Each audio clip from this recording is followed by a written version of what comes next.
It's mid-October and the leaves are in full color here in Western New York. But what triggers that color change? What kind of weather affects how bold the color will be? Those are questions that you have asked me on my Facebook page, and I'm tackling them in this week's episode of Heather's Weather Wise.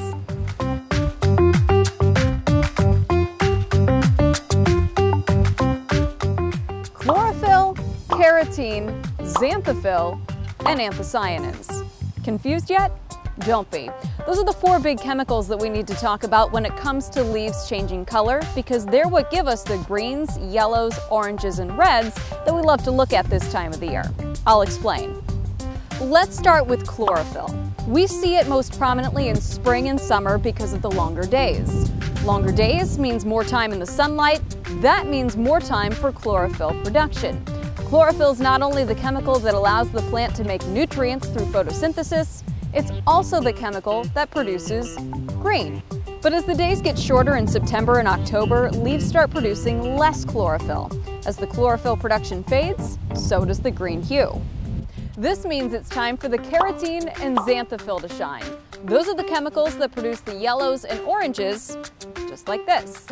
Like chlorophyll, carotene and xanthophyll are present in the leaves all year long, but we don't get to see them until the chlorophyll starts to fade as days get shorter. So the soft yellows and oranges that we see early in the season are actually triggered by length of day, not specific weather conditions. You want bright reds like this? Well, then you need bright sunshine, cool nights, the right kind of trees, and anthocyanins. That's the chemical that produces these bright reds and purples, but only during this time of the year.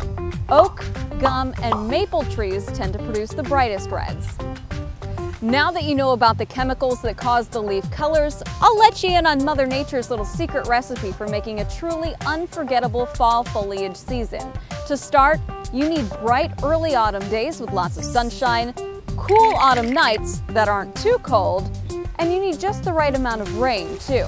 A dry early autumn tends to be good for those bright red colors, but if it's too dry, the leaves shrivel up before they can really reach their peak. Now let's take a look at what the leaf color is doing right now in the Northeast. According to the Foliage Network, a lot of leaves in New England have already reached or surpassed their peak. That's because it gets colder up there a lot sooner than it does down here, so those cold nights start driving those bright red colors a little bit earlier. But that means, of course, that our peak is going to be fast approaching. A lot of you have already sent me some great fall foliage pictures, and that's how I'll end this episode. Thanks for joining me for another edition of Heather's Weather Wise. Remember to keep sending me weather questions and then look for them on the WGRZ Facebook and YouTube pages. See you next week, but until then, remember, it's good to be a geek.